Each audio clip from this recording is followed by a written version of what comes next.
Hello and welcome to Coffee Conversations from Roofers Coffee Shop. My name is Heidi Ellsworth and we are live at Western Roofing Expo and we are on the sound stage sponsored by General Coatings and Everroof. Thank you.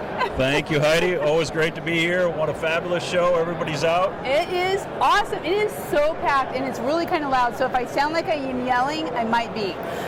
But we're going to have a conversation here today that is spectacular. We have the most amazing panel of folks here today. So we're going to start with some introductions. We're going to start right over here with Josh.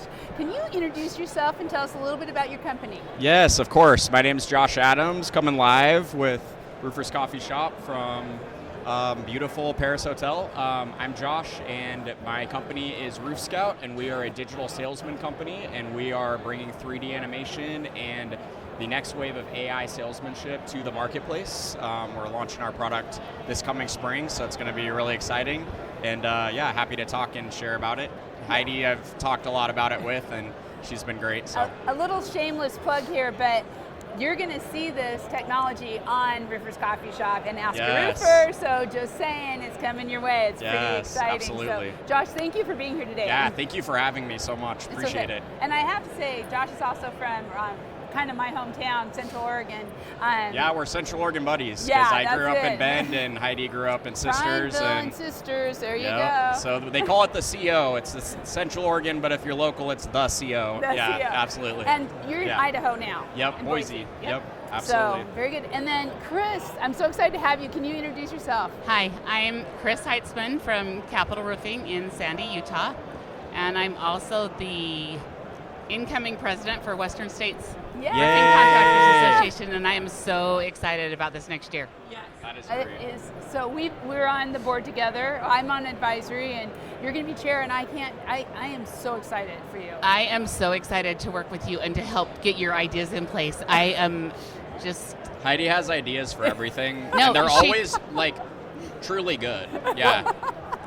I am one that doesn't think that we need to just keep staying the same. We need to mix things up a little bit to kind of change things up to get to keep people interested. To have forward momentum even. Absolutely. Right? Because if you don't have forward momentum, where are you? Where are we? Agreed. And as an industry, we've got to keep leading. And we're going to talk about that because there's a lot going on with a lot of thought leaders who are making changes, which is exciting. Speaking of a thought leader, and Stephanie, can you introduce yourself? I'm Stephanie Baird with Bliss Roofing, also out of Oregon. Yeah. We've got some Oregonians here. Yeah. I'm the general manager. We are a pitched residential company. I am also on the board of Western States, chairing the membership committee this coming year. Yeah. Oh boy. Excited Yeah. for you. Oh boy. I'm excited to have you do that. It's always an honor to be on this panel. This is where the roofing industry meets, and thank you so much for having me. Oh, thank you. So excited. We also do a lot together at National Women in Roofing, Oregon. Yes, we do. Yes, we are an Stephanie aggressive does it. movement. Yes, we are an aggressive movement. Yes. And proud of that. And very proud. Very proud. Very proud. Isn't the NWIR one of the fastest growing organizations in the country? That's fantastic. I think so. Yeah. I think so. And especially in the roofing world, that's big. Changes are coming. It's really big. And that's next fantastic. year with these two ladies, it's going to be right there with Western States and the growth we're going to see Love there. that. So, Will, thank you first of all for sponsoring the sound stage that we have here. Can you introduce yourself and tell us about your companies? Sure. Well, Heidi, thank you. It was great to be at the auction last night. Oh, yeah. I helped contribute to fund. We bought your package. Yeah, and we helped also contribute to fund one of the student things. So that was great too. Thank you. Yeah. Thank you. Such a great cause. Just glad to be a part of it. My name is Will Lorenz. I'm with General Coatings. I'm president of it. We manufacture spray foam and roof coatings.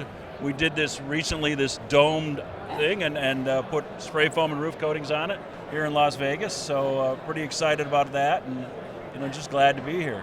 It's so fun. I just got to say, we talk to, people outside of roofing who kind of wonder what we do in our lives. But when we talk to them, they're like, do you see that dome in Las Vegas? We know how it was roofed. We know the spray foam on there. So it's always kind of fun to be able to talk about that. It's great when, the roofing industry does things that are memorable, iconic, things that we could all be proud of. There are homes and schools. We're glad to do those things. but do things that people kind of see. If like you did the roof here at the Paris, that would be pretty iconic too. Everybody knows it from afar. So and everything needs a roof. Everything needs a roof. Yeah, That sounds like a roof. Charles Antis kind of line, doesn't it? Everything needs a roof. Absolutely. Keeping families safe and dry. Yeah, that's Charles's line. Yeah. There you go, Charles. There you A go, plug Charles, for you. right there. Yeah, exactly. So, Will, how is the show going so far? I mean, I can't believe. So we are kind of in the back corner of the show, which I always think, well, it's going to take a while to get people there. It has been packed. It has been packed. How's it at your booth, and what are you seeing? Oh, we're seeing lots of people. We've got people from Texas. We've got people from Hawaii. We've got people from all over California and Las Vegas. So a lot of people have made it here. The conversations are good. They're interested in new things. They're interested in innovation. They want to find better solutions for their customers. So it's been really good conversations and a lot of scans. So we're real happy. I heard that same thing. A lot of scans. I was talking to some folks out there. I have to tell you, I think what has already happened this show, I mean, even before the show floor opened, has been spectacular. I think Western States, the board, the staff have just done a spectacular job. What do you think? I mean, starting Saturday night and with everything. I thought it was amazing. It was so cool to see the past presidents all in a room together, especially number 1 and number 2. I mean, I was in awe of them. I was in awe seeing them at the legislative lunch today. So I think it's been fantastic. I think all bells were out in celebration of the 50th year. I think it's been amazing. It is really. When I think about the events and then the auction last night was so good. So Chris, this has to be such a busy time for you as you are going to be chair of Western, or president next year. How's it been for you so far? It's been a little bit nerve-wracking, but having the dinner that we had on Saturday night to honor all the past presidents made me really feel like I'm not alone. That my insecurities and everything else has been felt by all the past presidents. And so it's kind of helped calm my nerves, and I am so excited for what's coming up. And you're part of a legacy. I mean, right, that's I'll pretty cool. be the 5th, I'll be number 5 woman. Yeah. That's a huge deal. That is a huge deal. That I am so honored. Yeah.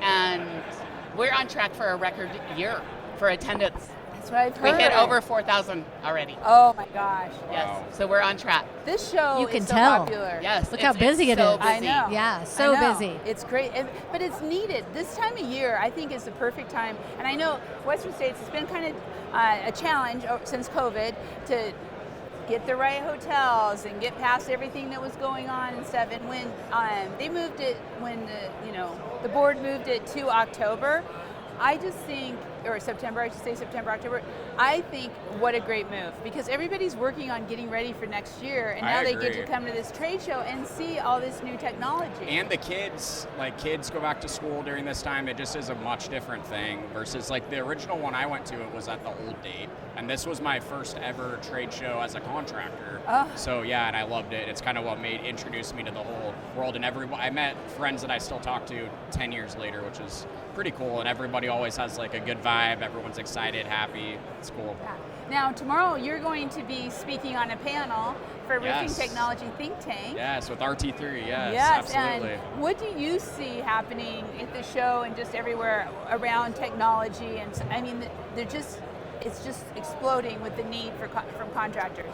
Yeah, so I think it's interesting. I think it's been a slow graph that is now starting to hit kind of an exponential growth curve, because with anything that's newly adapted, whether it's in roofing or any industry, you'll have the kind of first entrance people that lay the groundwork to get guys comfortable, right? To me, that would be Eagleview, right? They're coming in and saying, hey, let's do this new. Back in 2013, it was very revolutionary. So then you're getting comfortable and you're getting less of the opposition to that. And I think that was what kind of started the trend into. And then as you have more companies kind of fill out the space and you have proposal softwares and CRMs, I mean, 5 years ago, if you would have talked to I bet you maybe 1 out of 10 contractors, maybe 1 out of 5 had a CRM. I don't know what you guys think, but most people that wasn't a everyday thing. And now that's pretty common. So that's going to be able to feed data in order to make other programs that build off CRMs, you know? So it's like, but you know, We actually don't use a CRM, but it's something that I'm looking into. What is your need for it? I mean, is it something that you find? Basically do new commercial roofing. That's a lot different. So we are in a different area, but as I'm looking to expand our business, I realize that there's a need for it. And so that's something I need to look into. I think it's good for operations, but it's good just for your own data insights. I feel like that's kind of what really made me take it seriously, is saying, okay, we can actually take our CRM data and then make models to predict better sales outcomes all around, let alone how to better serve the customer, what went wrong, anywhere from manufacturing to salesmanship. I think there's a lot of really good stuff to pull, but you just have to, it's kind of like finding your way through the hype of some things, because it's like, you have people that are doing it that hype it at 100, and then you're finding value somewhere in the mid 80s. That's still great. It doesn't need to be revolutionary, but if it helps you save some time where you can spend a little more time at home versus at work, that's kind of nice, you know? And you know, take care of your customers better, I think. That's the main thing. It's like, how can you make the customer feel better about their huge project? So one of the things that the board we've been talking about, and this actually came out of the last board meeting, was it's good to have the tried and true classes, right? But we need to do newer. We also need to kind of push it, and so that's why the RT3 meeting tomorrow came about, is because people are looking for CRMs. They're looking for on the roof. What are they going to do? Robotics and different things. So as you are looking around I'm going to go, Stephanie, as you're looking around the show floor and just kind of talking, what kind of technologies, what kind of things are you looking for here? Well, the CRMs and the AI stuff right now, and to go back on the CRM conversation, I feel like it's super important, not just at the customer level and the employer level, but at the installer level. All of our installers have access to their CRM. They're designated to their own job. We have real-time photos, and so I can see problems and damages. If there's an issue, they can tell, oh, this wasn't the right color, my worksheet says this, but you delivered this, and they can see it. So I think it's beneficial. And those are tried and true problems for every contractor in every market in the whole country. Like, I talk to guys everywhere, and it's like, what happens? Wrong color, the PO doesn't match what's delivered, like all of those general housekeeping things. But it's like what we kind of did with my CRM data from my contracting company is we use that as the foundation to build what we're doing with Roof Scout. So we said, hey, these are all the ways that our customers, 400 intakes over 7 years did, and then let's read that data, build profiles for customers, right? So like what we did is basically said, hey, you're 4 types of customers and every one of you buys in a similar way. Let's try to match our content to that buying style to make that customization happen. And then people will feel much more inclined to use technology if it's the way they want to buy, which I think that was the real flip switch that even I was talking to Heidi as far as development and going, hey, I really want to take and push this customization level. We cannot just be a digital salesman, but like, how do we actually improve the customer's experience and make it easier and save money to the contractor too? So it's like, I think that's just one of many things you can do with your own data. Like, people can take control of their own data and do their own things with it. You don't have to pay someone else to do that, but I think it's interesting the power that it can have. Well, I think that's really smart, because we actually have 2 CRMs right now, because for 2 different departments at our company, and what works well for one doesn't work well for the other department. True. And so we are right now building a special one to service all of our departments, but we have 2 right now, and it's a royal pain in the rear. I mean, it really is. So well, and that's when people get bummed out and then don't do it, because it's like you try it and it screws more things up than, if Post-it notes it's duct tape on the wheels and you're getting there, but at least you know it and it's comfortable, right? So that's the big leap, like with people looking for new technologies, they just want to be able to trust it. And I feel like if you do new technology and then it fails, you're kind of hooked and then you want to continue. And I think a lot of people here are kind of looking to that to say, okay, we've done these things, we're not scared of it anymore, this is what we got out of it, this is what we're looking for now. So I think as like thought leaders, we just need to make sure we're catching where the overlaps are to try to better serve everybody as best we can. No one's going to be a fit all for everything, but Right. yeah. Yeah. But And that's we what know- you're saying. That's a big deal. Like, Yeah. I'm using 2 or 3 different things to try to patch together our Sure. workflow. And yeah. for those different departments, both work well for those departments, and we know what we don't like. So that's Yeah. a great thing That's too. cool. That's a good is- point. Yeah, we know what we don't like about it. So when we go for the special when it's being built for us, it's going to be perfect. Perfect, Yeah. But yeah. the AI is where it's at. Yeah, that's the Yeah. next step. Even for us old girls that Yeah. don't want to admit it, it's where it's at. It's Yeah, where it's coming. 100%. Got to So- get a little smarter too. Yeah. Yeah. Still a little bit off. Yeah, I yes. wouldn't bet the farm on it yet. Yeah. Yes. It's going to take some time to, Yeah. to defeat it. It just needs to Yep. be fed. So, okay, I want to kind of switch gears here for a minute and talk a little bit about the economy. Just because we just had conversations at the luncheon, but will you not only are you the Western states and you're very with California, but obviously nationally you're selling. What are you seeing, and what are some of the things you see coming with the economy, or Well- things that contractors should be thinking about? Yeah, I mean, I think first of all, we're inside 30 days coming up on the election, and so people are sort of paying attention to that. I think we had a distraction that kind of happened in the summer where a lot of people got kind of focused on all of the the back and forth of a lot of things, and they weren't focused on their business because it seemed like there was a bit of a lull for a period, and now there's picked up as people have looked at, they need to get jobs finished, they need to take care of their customers, they need to get roofs done, and so, we've seen sort of a pickup in things in the second half of the year where, somewhere in the late second quarter, there was a bit of a malaise because everything was, about what politics wanted to distract you to. Yeah, I think there's a lot of distraction going on. But what are you seeing in Oregon? Because there was a while, to Will's point, at the beginning of the year or mid-year, there was Pacific Northwest was kind of slow. Are you still seeing that, or what's happening? It's been a different type of year. It has. And, fortunately, we've been super busy, and which is great, but we don't have the backlog that we have had in years prior, just like what was mentioned at the legislative lunch. Yeah. Normally, we are at least a month out this time of the year, and we're just a couple weeks, and that's industry-wide. It's just not our company. So, yeah, but there's a lot going on with the politics. People are scared on what to do.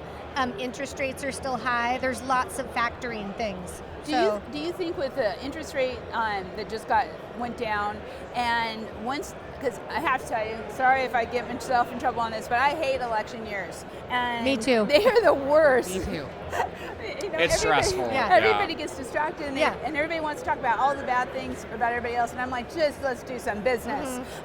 Let's focus on business. Let's focus on Yes. business. So do you think after we get through the elections and with the interest rates coming down, is there any talk through, we're looking great for next year, or is there still that hesitancy even going into next year? I think there's still going to be a hesitancy going into next year. I think, however the election comes out, 50% of us are going to be mad. Yeah. And so, Right, that's about split down the middle, I mean, yeah. serious. Yeah, I think there's still going to be some hesitancy, but I am hopeful that come spring of 2025, everything is back on track by then, and we're prosperous Ready for to go. next year. We're going to be ready to go. Yeah. I'm ready. You're ready now? I'm ready. Yes. Yeah. What are you seeing in Utah?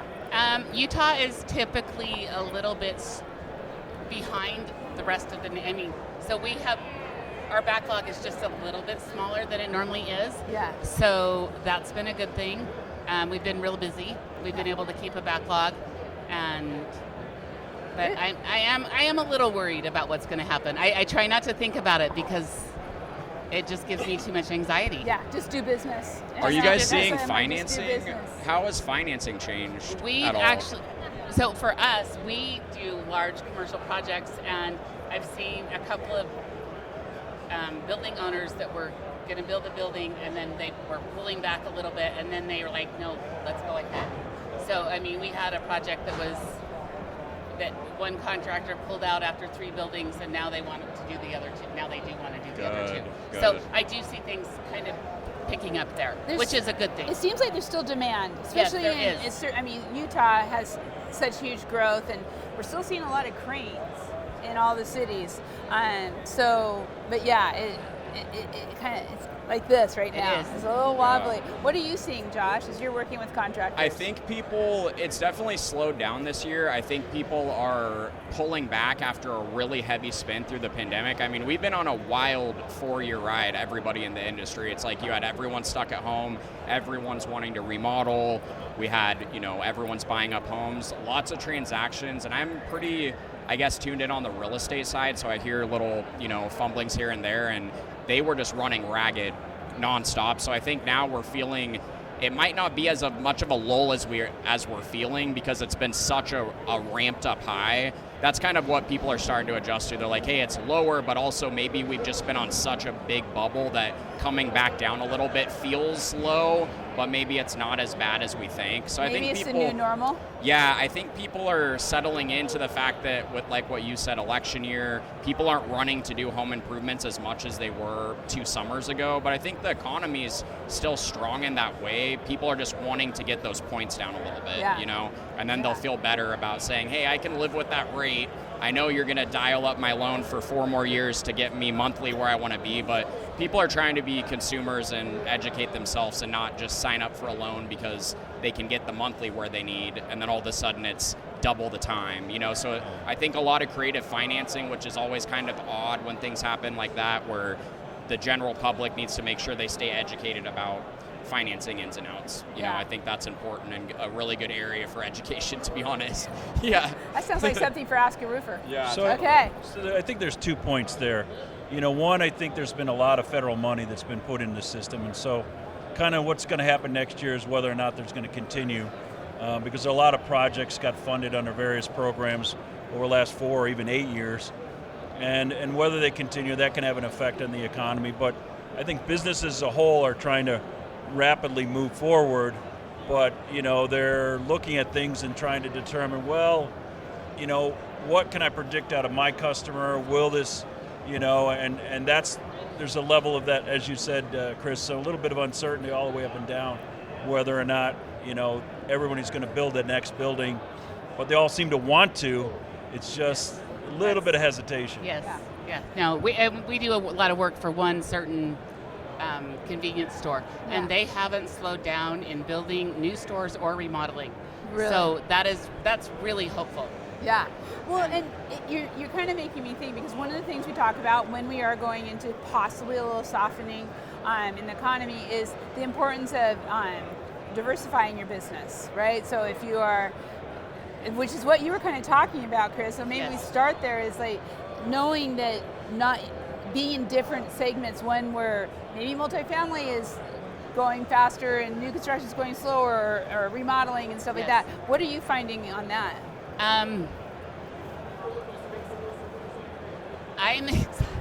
It's in Utah. Generally, it's people kind of stick to one market. I am deciding that I want to try and venture out into some try residential, and do some different things.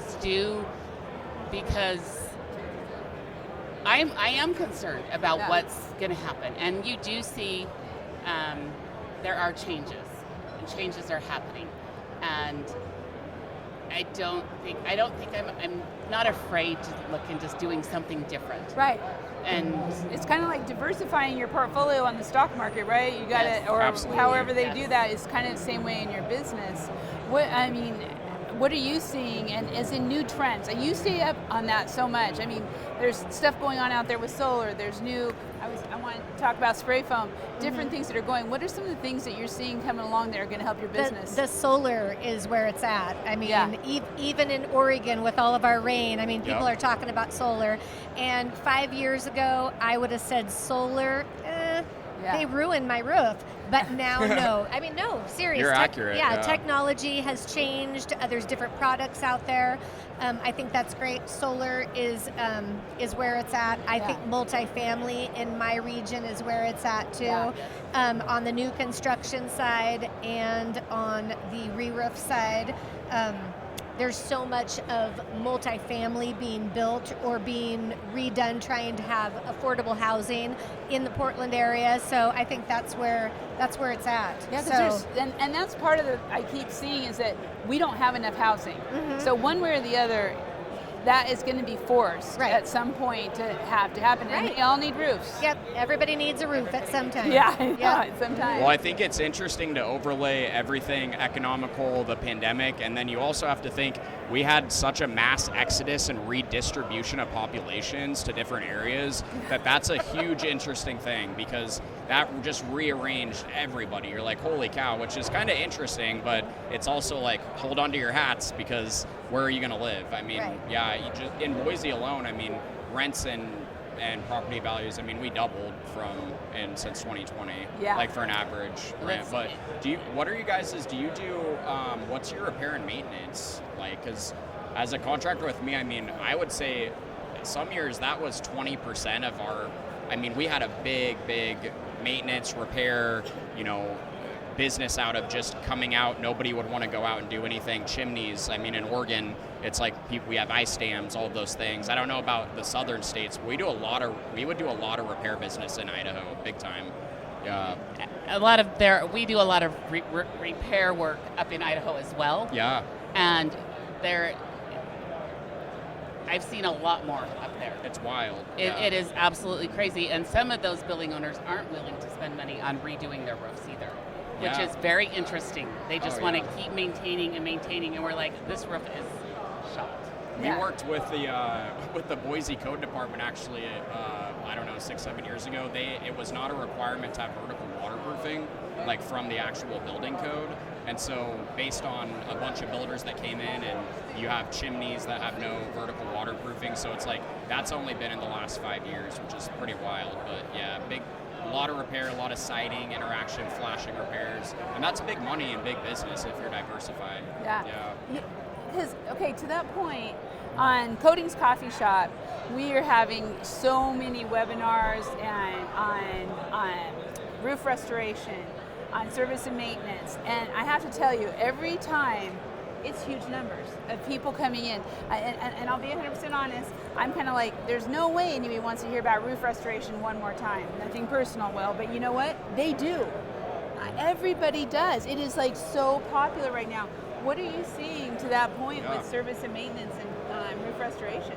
Well, I think we brought about the big picture, which is the cost of capital is high, and the building codes have gone up quite a bit in the last 5 years, and so when you're going to re-roof or do something, you're asked to spend a lot more than what you had expected to spend 5 years ago. So that causes some people to consider, what can I do to keep myself waterproof, and what can be done to repair these other areas, because they want to spend money maybe inside their facility, not necessarily on the top of their plant. They're trying to spend money on their CRM system.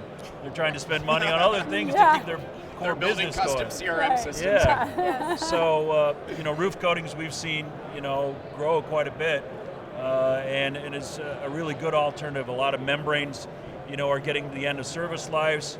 If they've got R20 and they got to come back and put R30 or R38, they're going to look at tearing it off and starting over completely, and that's just a bigger lift for everybody. And people are saying, well, not yet. There'll be a point in time, and spray foam and roof coatings are great alternatives for that, where you can overlay or you can recover a system, restore a system, and keep it going. So it's on the low slope side, there's good alternatives there. Talk a little bit about California. California and the energy requirements, the building codes. I mean, talk about their spray foam and just what is happening there.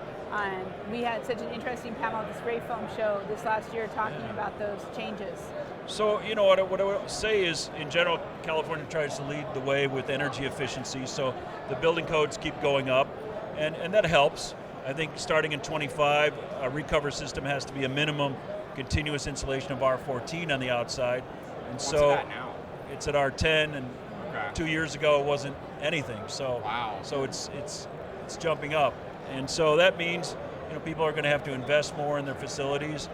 And then obviously, like you go to Boston area, now I think it's R60 is some of the stuff is a requirement of insulation up there. And so that becomes quite a thick roof that you're having to put on regardless. Is that to combat ice damming, basically, not to have the heat transfer? No, that's energy efficiency. Just They want to okay. reduce climate change goals. They want to improve the ability to have fossil fuels be reduced in some of those areas.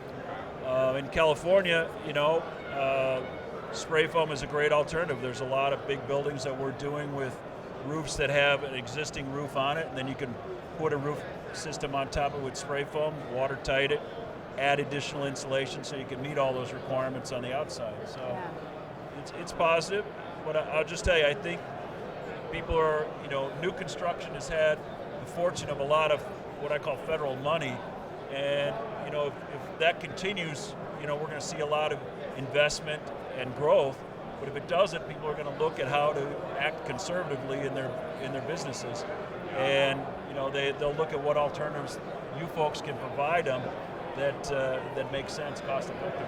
Yeah, and it's changing, because when we were talking about technology, we were talking about software, but really what we're starting to see is even new technologies on the roofing systems, on how to install those roofing systems because of the labor shortage. So this kind of brings me to that, what we're seeing, not just with the labor shortage, because stats just came out that actually unemployment went up a little bit, I think, just recently. But are we still kind of seeing some of those labor shortages? Josh, let's start with you. Just what you think. Not as standout. I think it just depends what part of the labor force. General employees, people specifically in roofing. I think in our industry, people see the path as do good work for a specific, larger contractor, and then I don't know why everyone wants to default to becoming on their own or being a non-W2 employee. So I guess it just depends. There's a lot of different answers. I think people, the guys that are doing it great, they want to seem to have a cut of the pie, and to do it themselves. So it's I think that's the biggest thing we fight as contractors in the industry is we want to pour out and make good employees and train people and have them, love our brand. And then sometimes when they're good, no matter how great of a job you've done of making them invest in you, sometimes they get the bug, and sometimes they come back and, you guys probably have the same thing. And Chris, you smiled there. I'm laughing because several years ago, it's kind of a mix of all of what they're talking about is several years ago, Utah roofing contractors, or actually all subcontractors besides HVAC, plumbing, and electricians, were deregulated. You don't have to take a test. You don't have to have experience anymore to have a roofing license in Utah. So last month we found 2 buildings that we were called to go look at that were installed incorrectly. And so now, and these... What systems were they? Well, it was a single ply TPO roof. Yeah. Oh, and nice.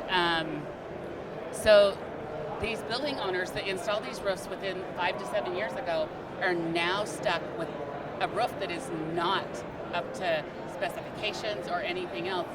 And so now they're stuck with this huge repair bill or to replace the roof. And what are they going to do? And because if it's fasteners, that can be dangerous. Well, it's the actually wind, it's they ran the material up. They didn't do a wall flashing or anything. They just ran the fill up the wall, which is not correct. And this was literally within 2 weeks of each other. We found 2 roofs installed exactly the same. Well, and that's what McKay was talking about with the subcontractor network. And I'm not going to say this is all the fault of subcontractors, but if you're not getting licensing or training, getting licensed or getting approved or whatever, that's causing problems. And then to add on to that is, I don't think that they're having we've just had a large job hit the last 2 weekends with theft. And so they don't have the money to purchase materials. And so that's going to make the rest of it rise as well. That's a good point. So, and you're involved with the Utah Roofing Contractor Association. Are you looking at, and this will take us into our next topic, in Roofing Day in Utah, are these things going to be, are you doing advocacy for changing this back? Yes, we are. It bothers me because it gives a lot of roofers a bad name. Yeah. And we need to change that. Yeah. How do you go about doing something like that? I talked to somebody with the AGC. I recently found out why they did it.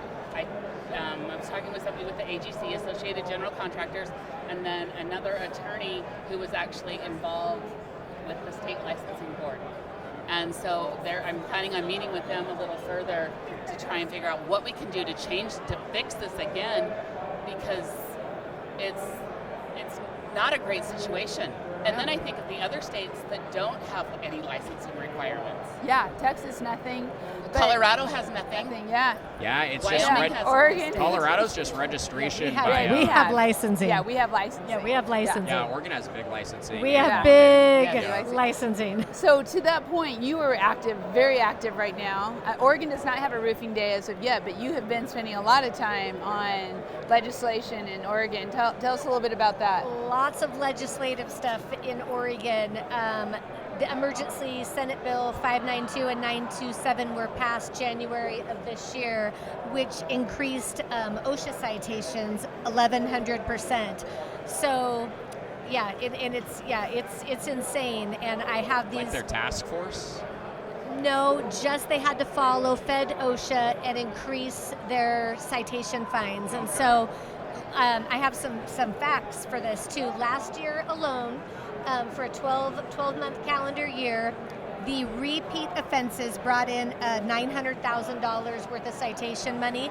This year, in a 9-month period, they are $3.5 million. So that's how much it went up. Wow. So yeah, so that's a big struggle for roofing contractors in the Oregon area. It is weeding out some of our people that aren't the tenured companies, and I'm not going to say that's good or bad. We are, we've been around for 55 years. We know what the tie-off rules are. We participate in it, but it's been a real struggle for contractors in the Oregon area. It really comes back to how important training is, and safety training, and the safety and culture. documenting it, and the culture. Yeah, it has. Yeah. So it's wow.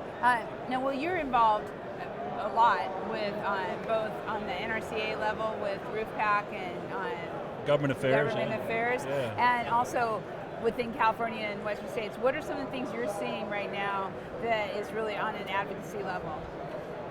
Well, obviously, I think we're all trying to get greater funding for the roofing industry, for employees to be able to learn the skills to be successful, to get more qualified workers to be able to do things. I think that's very important.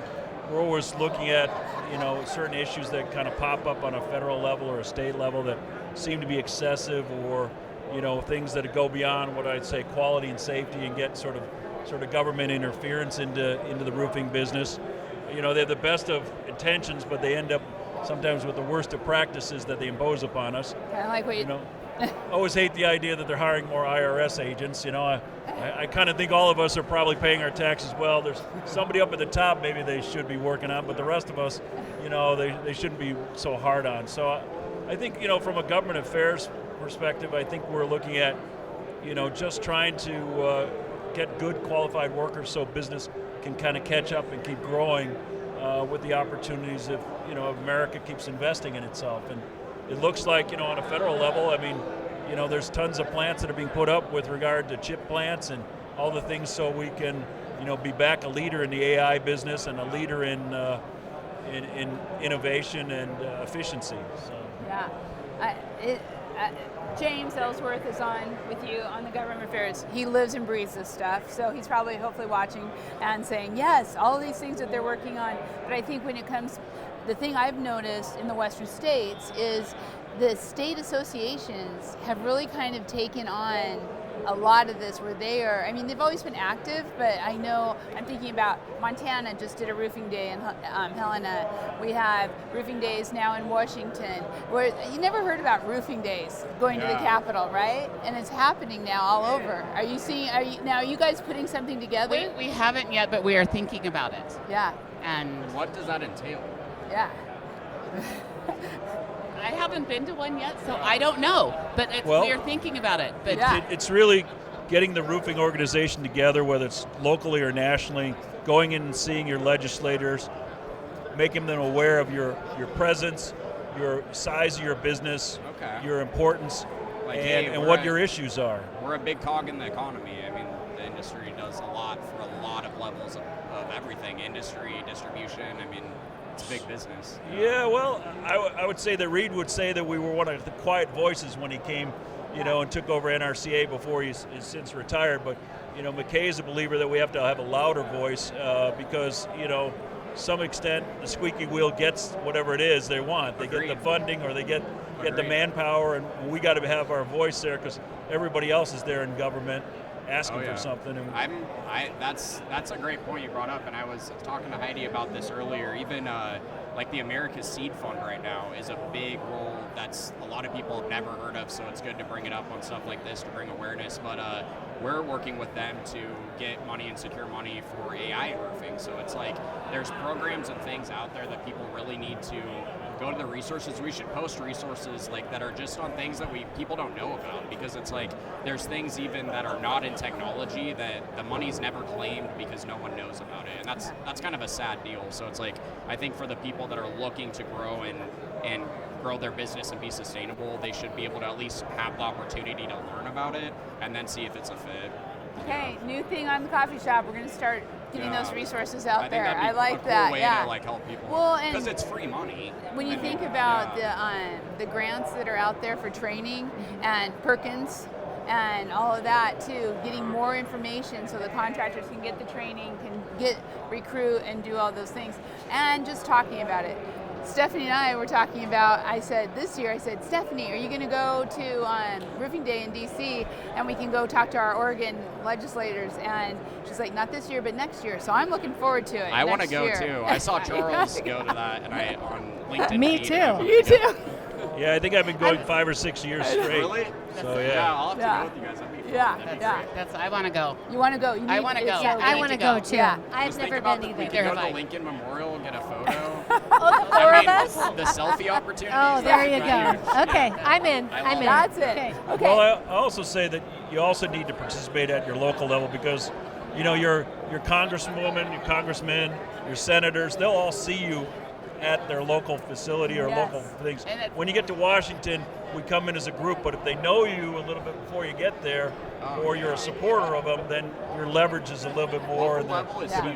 Yeah, because they're gonna, if you show up and see, there's things they can help you with that they would never maybe even share if they never saw your face. Yeah. Or if you have them out to your company.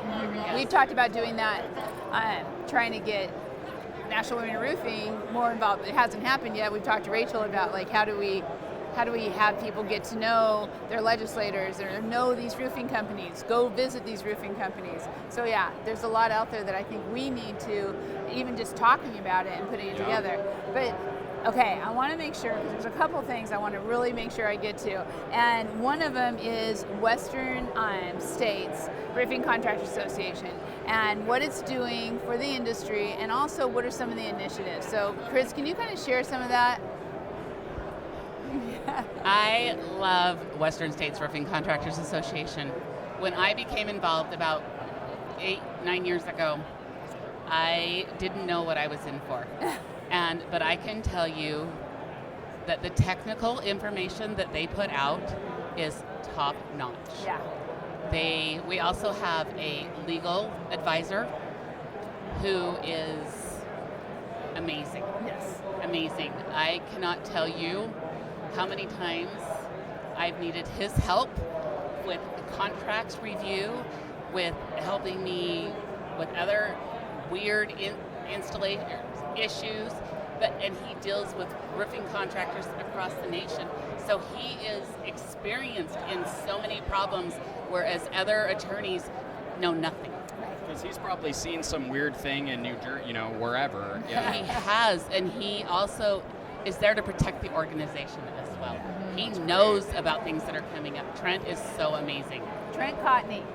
Adams and Reese. Our directory. We all love him. Then we have Steven Zazadil with our safety app. I was involved in getting him involved with Western States, and the safety portion that he's done is amazing. Yeah. We love the app. We love the toolbox talks that come out every week in English and in Spanish. And that leads me into my initiatives and my goals for this year. Yes, let's hear them. I am really wanting to get everything translated into Spanish. Yeah. Yay! We We've We are been gonna talking go about it this for 2 done. years. We Yay. are going to get this We're done. gonna get it We done. Yes, we're going to get it So, done. We're doing everything with Scout. We're doing both in English and in Spanish. It also. needs to be done. And yeah, I've got some pretty cool tech stuff that can automatically subscribe. Oh, that is. Yeah, we should need link to talk up. That'd be great. because no, and it's. I mean, as I've noticed the change in my workforce, we used to have more English than Spanish workforce, and now it's switched. I mean, I even have a bilingual person in my office. Yeah, Yes. you have We to. I do have too. to because Yeah. I can't talk to them, and it's so frustrating for me because I don't speak Spanish. And if I had the time after working 60 or 80 hours a week, I'd go learn Spanish, but I don't have the time. Yeah, exactly. So, but Right. but I want, and that is basically inclusivity. Right. It really is. It's Yeah. inclusivity of Spanish-speaking people because they are so important in And our they're a industry. proud industry cornerstone. And they work harder than anybody else I Yeah. know. And They're instrumental to all of our companies. And Yes. they are. Yeah. I mean, they are. Yes, it's so true. We are actually next weekend going to Contradista Exposition, which is Yep. part of the National Association of Hispanic Contractors, and we have a whole new navigation.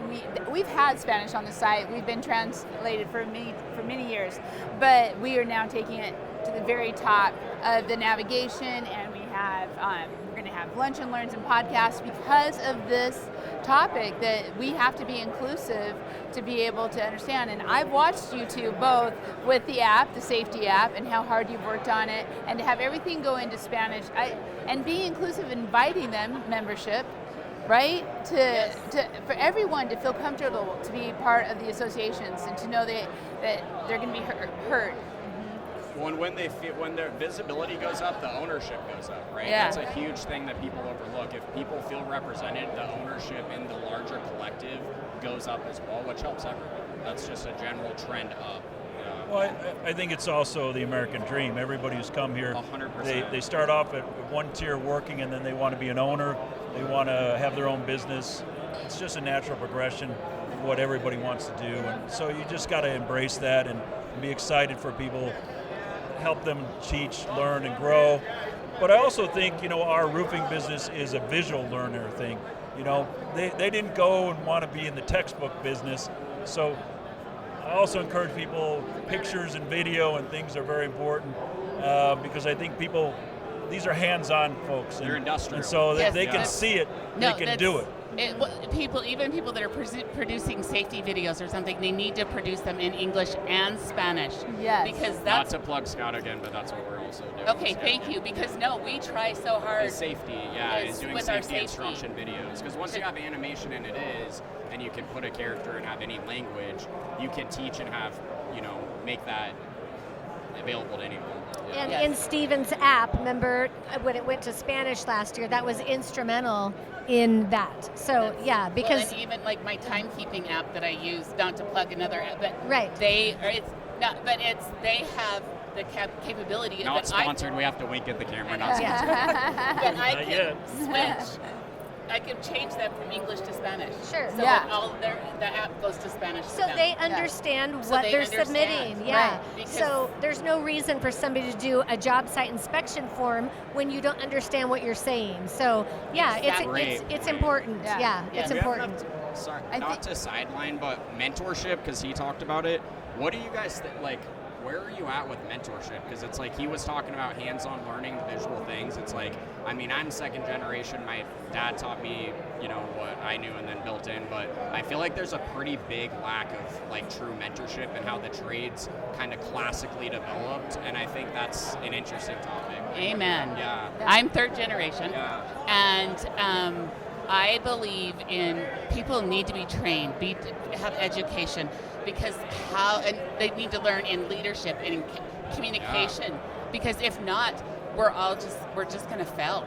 Yeah. I believe completely. We've been implementing some things in our business with communication skills and teaching and I want them to start learning more, because they the people, my foreman will complain that somebody doesn't know how to do something. I was like, well, how are you teaching them? Yeah. How are you teaching them?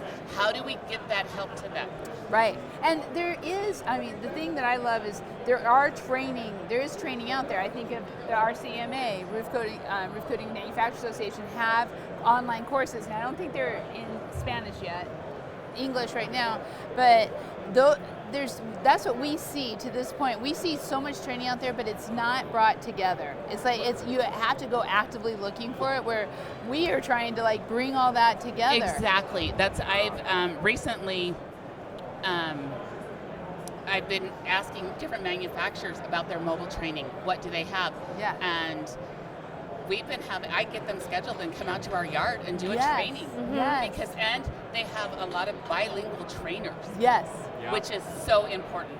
I tell you, so we started this conversation with what are the trends, and this is the trend right here.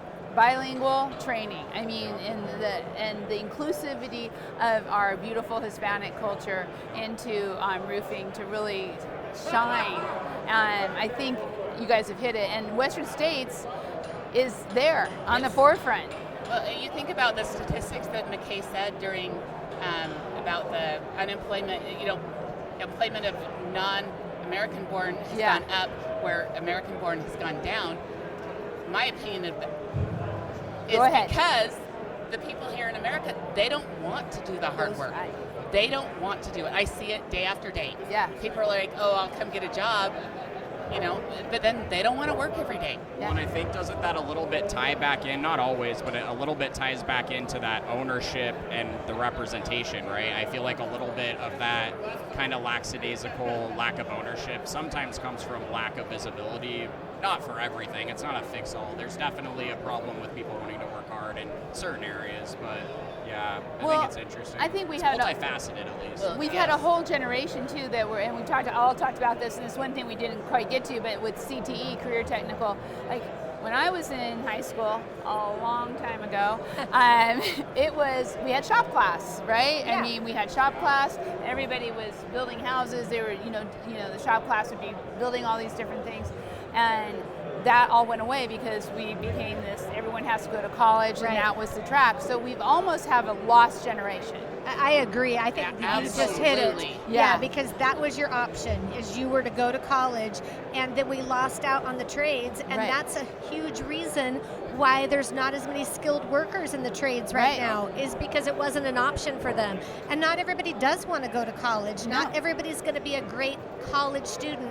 Not everybody wants to do. Should they need to be. Yeah, not everybody wants to do that type of career where everybody's always going to need the trades. When COVID shut down, who was essential workers? Yeah. We were. Yeah, Right. the trades were. Yes. We were essential workers because we're needed. Yeah. And you can make a great career and a great amount of money doing what we do, and it needs to be broadcast and is an option. So I think it's important. So and the onboarding of that, I feel, is the piece that's missing.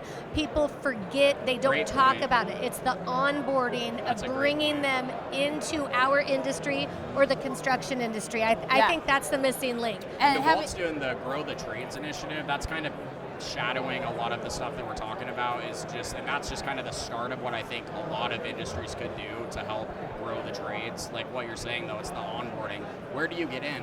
What does the path look like? Is that a corporate path? Is that am I going to be picking up PCAPs out of a gutter my whole, what does this look like? And I think what can it look like in the future? Correct. That's the I'm thing. here now, but paint me a picture of optimism. It's the onboarding. It's Correct. missing. It is. It's the missing link. You got it. And the inclusivity. Yeah. Once it's there, feeling like you're part of a team and that you're respected and you've been trained and you go home safe.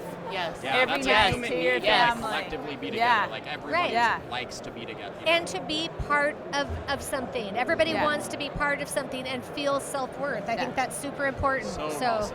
I honestly feel once people get into roofing, once they are part of these associations, once they're part of things, they do feel like a part of a family, but sometimes we've been our worst enemies of the best kept secret of this industry, and that's changing. I see that changing through the associations where we're actually getting out there and saying, roofing is a respectable, roofing respect, baby. That's what we Roofing have. respect. I mean, Roofing we respect. can all sit here and agree that Heidi, you're the leader in that kind of. I mean, We absolutely. love roofing respect. You're the pioneer in Well, that. Yeah. in the 30 years that I've been in the roofing industry, I'm just amazed by how it has changed. Yeah. Because when I first got into the roofing industry, it wasn't a respected industry.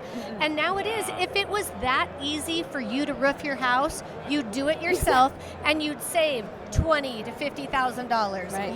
You'd do it yourself. It's not. No. It's not easy. And I feel like the roofing industry is respected now. Roofing Yeah. respect. I Roofing think so, respect. too. Look up to your Hashtag roofing roofers. respect. Yes. Yes. I think it's also gotten more complex. That's the other Yeah, thing. I so agree. The Yes, skill sets absolutely. required is a lot Yep, higher. I agree. But I think there's also one point that needs to get said here, which is the young people come in, their attention spans, their methodology of learning is different than it's been in the past. Yes. And that's because of social media and so forth. And so I really emphasize the point that we need to have visual things. We need to have a short content so people can grasp it from a repetitive standpoint, because sitting down at a textbook or sitting down and learning something for a year or 5 years, that's not going to happen. When all of us want to repair something, we go to YouTube, we look up and say, oh, now I need to have that screwdriver. Oh, Yeah. I need to do this. Right. And so Visual we all, or hands-on. yes. Yeah. And Yeah. we More definitely need, hands-on. Hands aren't touching it, you're not doing it. Right. Exactly. And you're not learning it. You're not Yeah. learning Yeah. it. Yeah, and Absolutely. that's the industry. That's what we're here for. So, wow, you guys, that hour went super fast. Yeah, It did. tell ya. Yeah. You I want should we know. talk some more? Yeah, we can talk Okay. some more. We can keep Okay. going. the show goes till Thursday, right? Yeah. I want to talk more. I want to talk more about coatings, though, because man, that was such people don't realize that is a huge profit line that you can add to your business with coatings. Let's help out some plug-in for Yeah. coatings. Yeah. Thank you. Yeah, no, right it's there. true though. It's like Ever- a huge industry. It's like all the built-up roofs and everything that hasn't anything asphalt. It's like you can really help the homeowner out, or the building owner, and yourself. And the landfills. But you also 100%, need to have yeah. proper education Big time. Yes. because there's Yep. some snake oil salesmen out there. Don't just Yeah. get up there and Which not. is Yeah, not the it's like case. oh Yeah. so true. Oh my god. Well, Well, and then there's some people yeah. that want to self-perform, and they might be a little dangerous, so we got to get them back to professional roofers who can do Yeah, the job yes. right. Yes. Yes. Yes. Prep Exactly. the substrate. Yes. So, my friends, I do have to bring this to an end. I can't believe it. It's been so great. I want to say thank you to every single one of you. This has been the best. This is so great. And thank you, Will. Thank you for sponsoring the soundstage.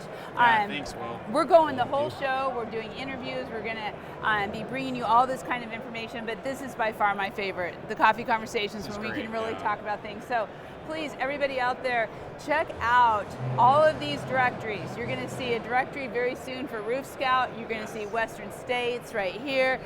Bliss on our club has their directory on there. We'll talk about that, Chris. And of course, General Coatings and Everroof, both directories on River's Coffee Shop and on Coatings Coffee Shop. This is the kind of information that we want to bring to you all the time.